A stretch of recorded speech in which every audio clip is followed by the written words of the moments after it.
So I definitely appreciate the community support in being re-elected to City Council. I previously was on City Council about 6 years ago, so I've served already for about 12 years. You just heard from Francis Benjamin, Pullman's newly elected City Council member. We have the details about his plans to renovate downtown Pullman, hoping to bring down the noise for visitors and locals. Murrow News 8 starts now. From the Northwest Public Broadcasting Studios on the campus of Washington State University, this is Murrow News 8. Good evening, I'm Derek Strong. And I'm Will Wixie. Welcome to Murrow News 8. 2 weeks ago, the Pullman City Council race came to a close and the results were in. Francis Benjamin was elected as the new City Council member, and today our reporter Ava Wainhouse spoke with Francis to hear more about his plans for Pullman once he takes office. He emphasizes making downtown Pullman a more welcoming and quiet area. We actually get people that want to come downtown and enjoy the downtown in that way.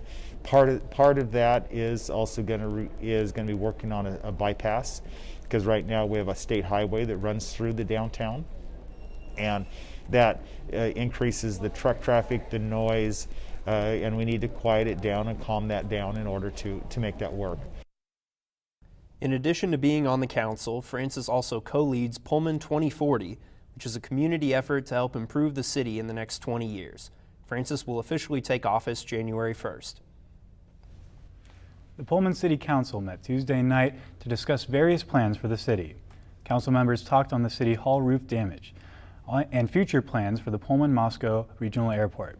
They also touched base with the city's budget for 2022, including property tax data and the 1% levy increase for the general fund expenditure budget. It was also announced that a roundabout will be added to the intersection of Terraview Drive and North Fairway Road. Earlier this week, we saw some video of the damage those strong winds did to the City Council building here in Pullman. Reporter Aspen Shumpert went down to City Hall today to see how the repairs are going.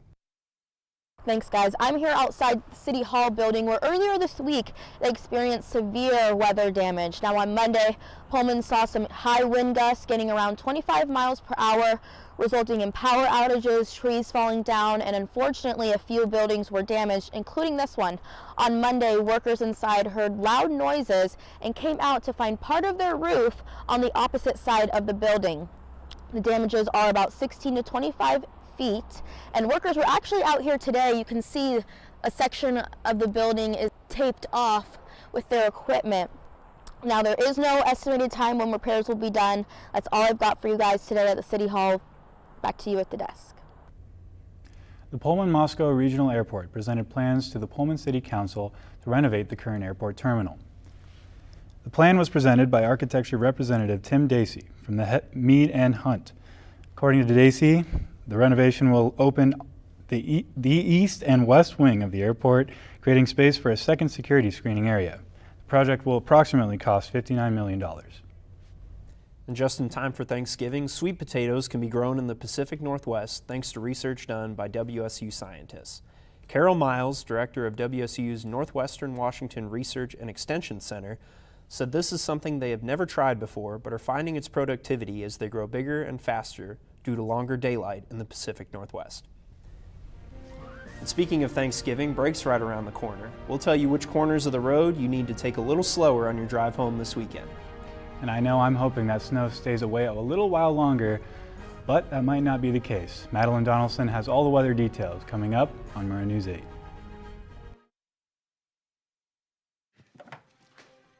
Days, months,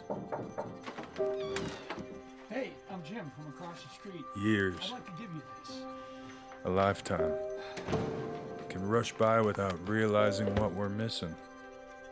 We lose some of the best moments, some that may never repeat, Come on. or detach from people around us. Our loved ones grow used to this pattern, but it doesn't have to be that way. We have a choice to take action.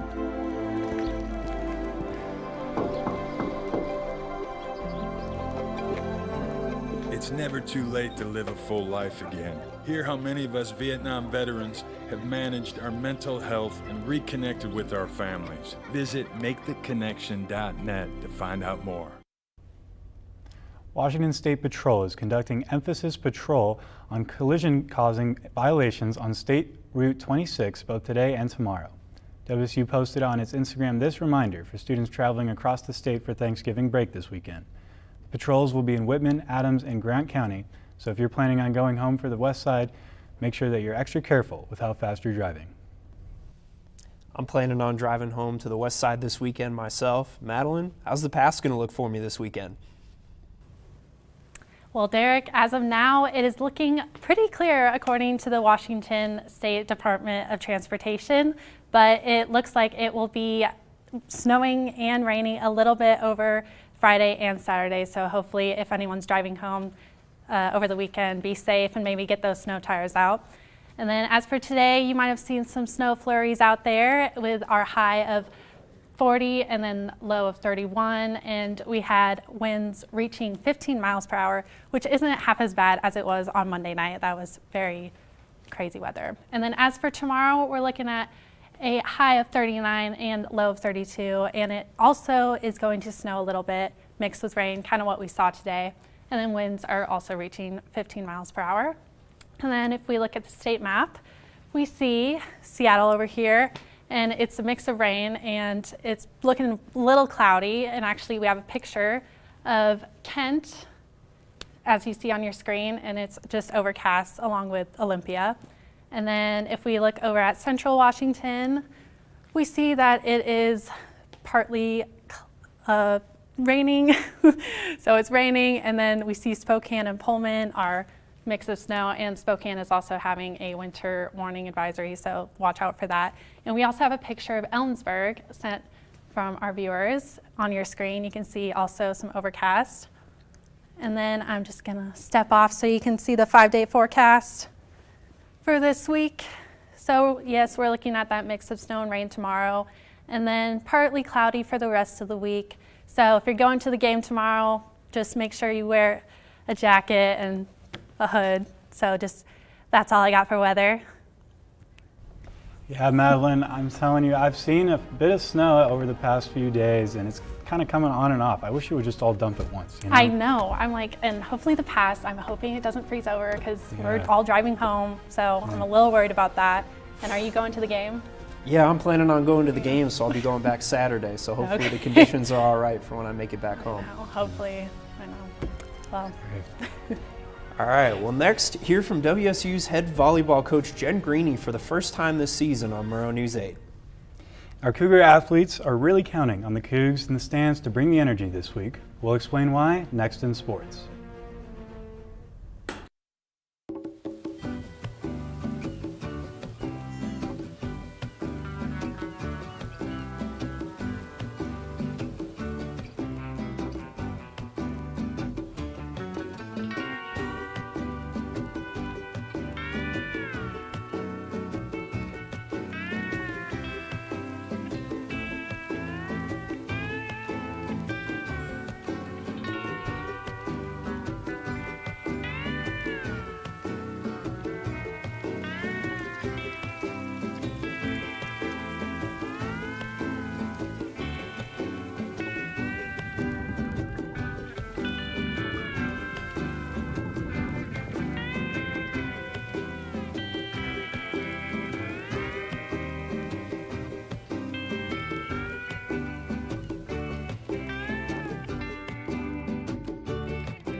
Hi everyone, I'm Henry Lenhart with your sports today. Starting us off tonight, WSU Volleyball has their last home match tonight at Bowler Gym. The Cougs have a tremendous season so far, and they want their fans to fill Bowler tonight as they take on the Oregon Ducks. Head coach Jen Greeny played here herself in Pullman, and now she spent years coaching inside Bowler Gym. She knows how special a place it is for volleyball. It really creates a wonderful home court advantage for our volleyball program, especially when we get a lot of students in here. We can pack it. It's really loud. Everybody else plays in their basketball arenas that even if you have, 2,000 or 3,000 people, those arenas are pretty big. And in here, if we have that many people, man, the place really gets rocking.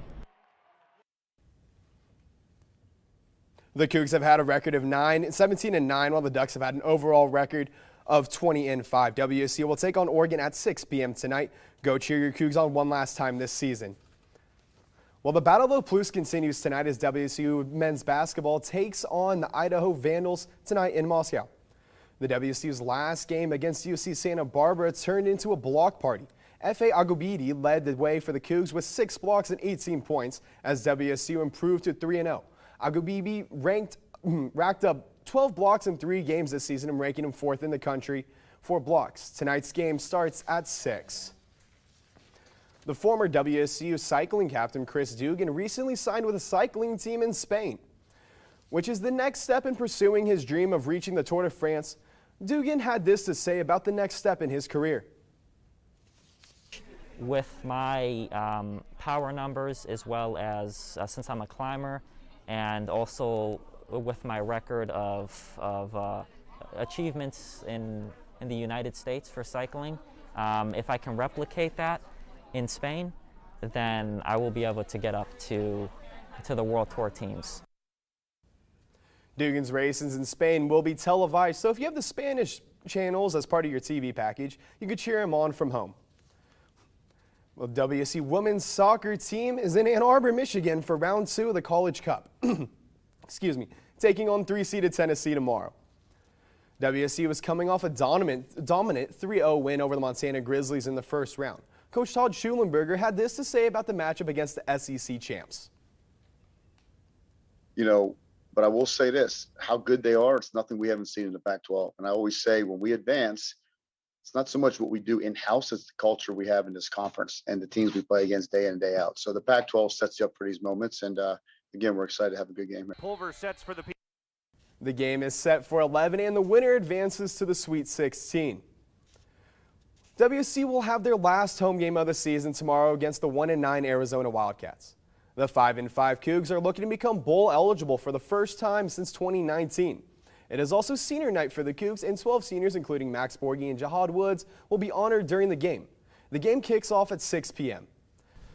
So guys, a lot of sports this weekend. What are you guys looking forward? Man, I'm really excited about WSU basketball this year. I don't want to speak too soon, but I think they're going to go to the NCAA tournament this year. You think so? What seed-wise? Either of you guys got a seed in mind? Or a little too early still? I think they're 12. First 4 potential, probably an 11 seed. Okay. I'd say 12. 12 is a solid probably bet. A good idea.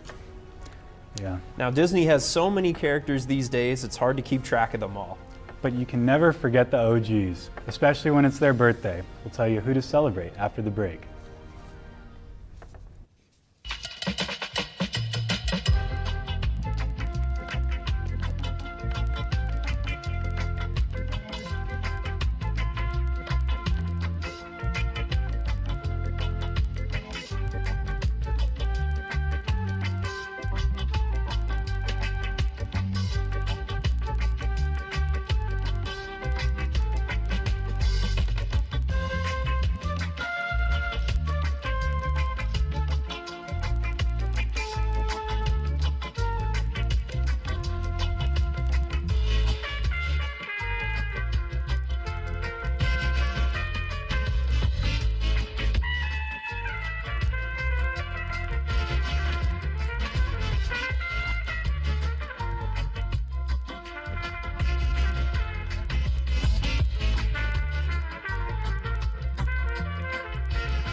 Today is Mickey Mouse's birthday, and he's turning 93 years old.